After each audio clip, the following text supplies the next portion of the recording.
یو صحابي په یو ځای کې خیمه ولګوله خو په هغه ځای کې قبر و. ده ته دا پته نه وه چې دلته قبر دی. د قرآن کریم د یو صورت کمالات او فضیلت درته بیانوم. ښه هغه صورت حدیث مبارک کې راځي نبی کریم صلی الله علیه وسلم فرمایي چې الله جل شانه د بنده په توبه ویستلو باندې او په بخښنه غوښتلو باندې د دینم زیات خوشحالي ښځه او خاوند دواړه یو ځای په یو جای نماز باندې مونځ کولی شي او که نشي کولی. یو صحابي په یو ځای کې خیمه ولګوله خو په هغه ځای کې قبر و. ده ته دا پته نه وه چې دلته قبر دی. د قرآن کریم د یو صورت کمالات او فضیلت درته بیانوم. هغه صورت چې د هغې په باره کې نبی علیه السلام مبارک فرمایلي چې زما خوښه دا ده چې زما د هر امتي په سینه کې دی، زما د هر امتي په زړه کې دی دغه صورت وي، یعنې دا دې ورته یاد دي، د هغې کمالات درته بیانوم.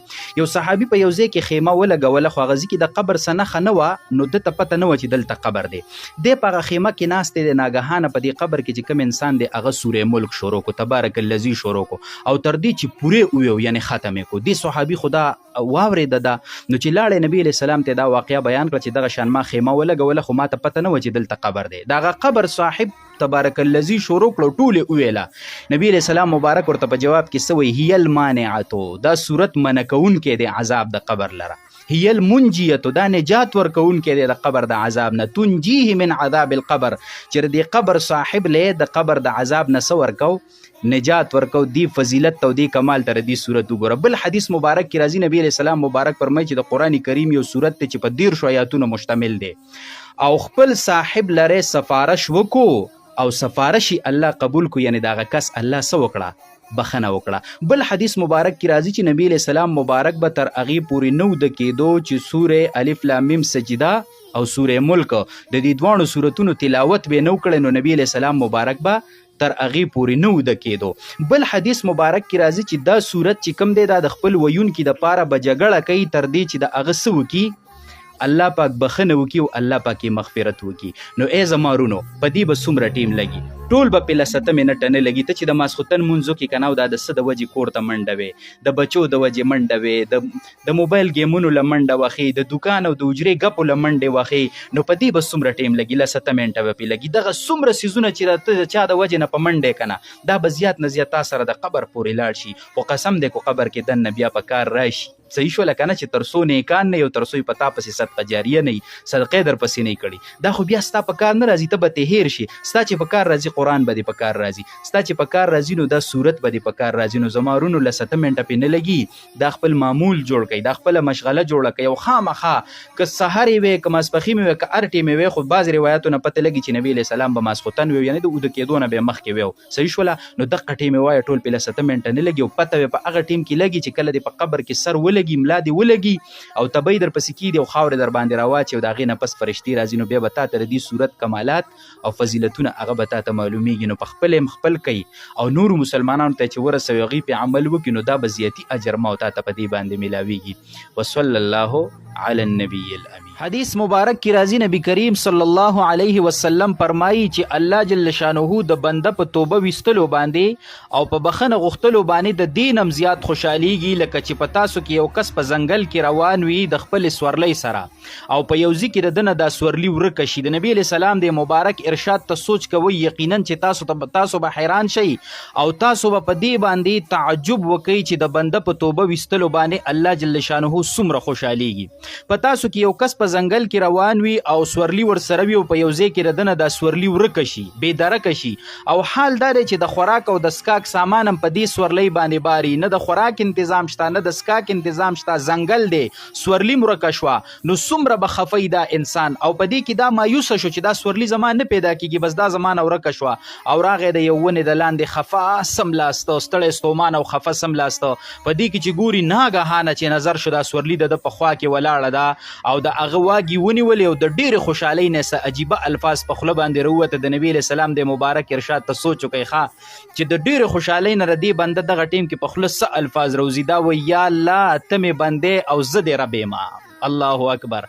یا الله ته مې بندې او زه دې رب یم د زیاتې خوشحالۍ نه ګډوډ الفاظ په خوله باندې راووتل وی الله جل شانه په توبه ویستلو باندې د دین هم زیات خوشحالیږي د خپل بندنه. نو الله دې موږ ته د بخښنې غوښتلو د توبې ویستلو توفیق راکړي. زه تاسو ته استغفار کمالات بیانوم. بل حدیث مبارک کې راځي چې کم بنده استغفار په ځان باندې لازم کوي، یعنی استغفار یې خامخا کو، نو 3 انعامات به ورله الله جل شانه ورکي. یو به د هرې تنګۍ نه د نجات لاره ورکي، بل به الله د هر غم نه او د مصیبت نه سکی لري وساتي، او درېیمه دا د رزق به الله د داسې ځینه ورکړي چې د به په وهم او په ګمان کې هم نه. بل حدیث مبارک کې څه راځي؟ خوشحالي ده او خوشخبري ده د قیامت په ورځ د هغه چا دپاره چې د هغه په عملنامه کې استغفار بیا منتې شو. سخته ورځ ده چې مور ته ګوري مور تښتي، رور تښتي، زوی تښتي، پلار تښتي، رشته دار تښتي، انبیا علیهم السلام هم د نفسي نفسي صدا کوي. دومره سخته ورځ ده او په داسې ورځ باندې چې ته ګوري چې چېرته نه به سهاره ماته میلاو شي، څنګه به د جهنم نه بچ شم او جنت ته تلو والا به جوړ شم. او پتا یو کس زیری وکړي چې هلکه مبارک شه په عملنامه کې د استغفار ډېر راووتو، نو نبي علیه السلام فرمایي د دې بنده دپاره خوشحالي ده، د ده دپاره خوشخبري ده. الله خو دې په دغه سخته ورځ زمونږ هم خوشحالي او خوشخبری نصیب کی. تاسو ردینه د استغفار هغه کمال سکی جی هغه معلوم کئ.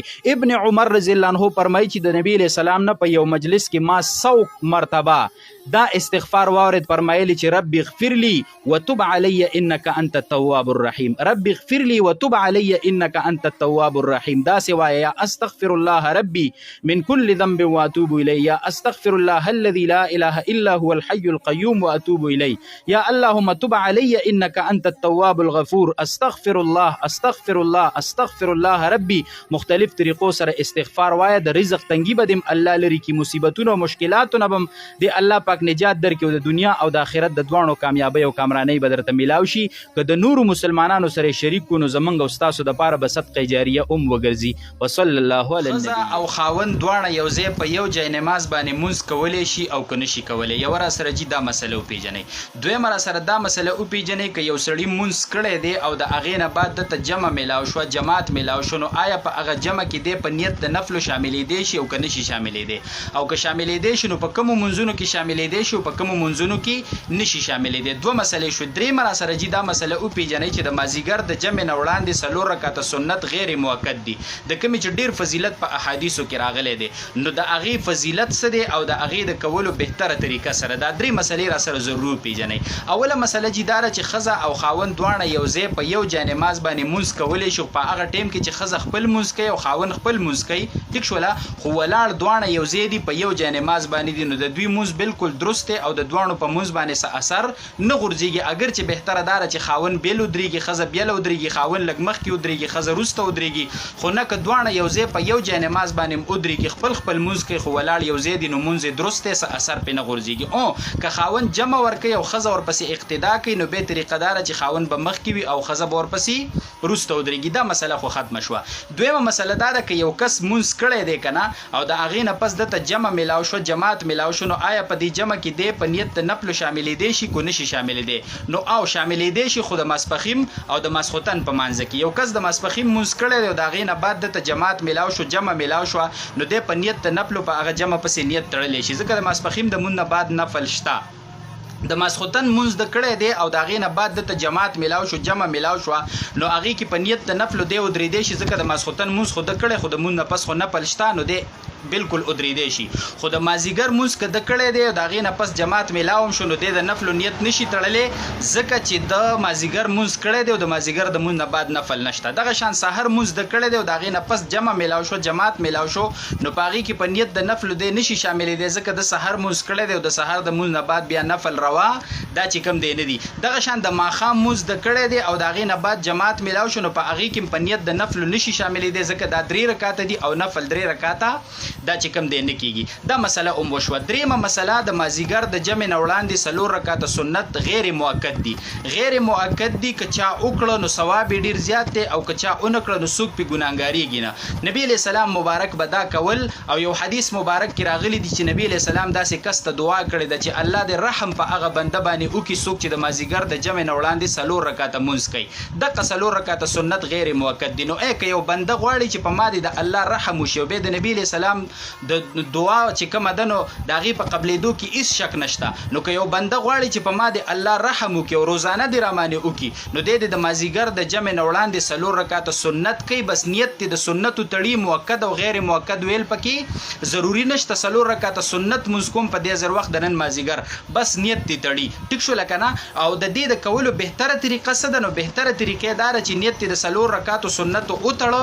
نو چې کله په 2 رکعت کېناستې نو په عبدهو ورسولو باندې مه پاسه، هغې پسې درود شریف مو ووایه او بیا ورپسې دعا مو ووایه. او چې سلام دې لا نه دی ګرځولی نو پاسه 3 رکعات ته. نو 3 رکعات به د سبحانه نه شروع کړي، سبحانه نه به شروع کړي او 2 رکعاته به باقي دغه طریقې سره وکړي. دی بهتره طریقه ده. خو که چا په دې بله طریقه وکړه چې په عبدهو باندې پاسېدو ټیک شو، هلته د الحمد نه بسم الله والحمد نه شروع کړه، نو دغه طریقه هم درسته ده او په دغه طریقې هم سنت څه شو؟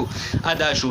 دا 3 یو ډېرې ضروري مسلې وي. ستاسو به مهرباني دا وي چې په خپلې هم زده کوئ او څومره ملګرو سره چې شیر کولی شي شیر یې کړئ چې څوک هم پې عمل وکړي. نو ګورئ د هغې په ثواب کې به زموږ هم ستاسو حصه وي. وصلی الله علی النبي الامین.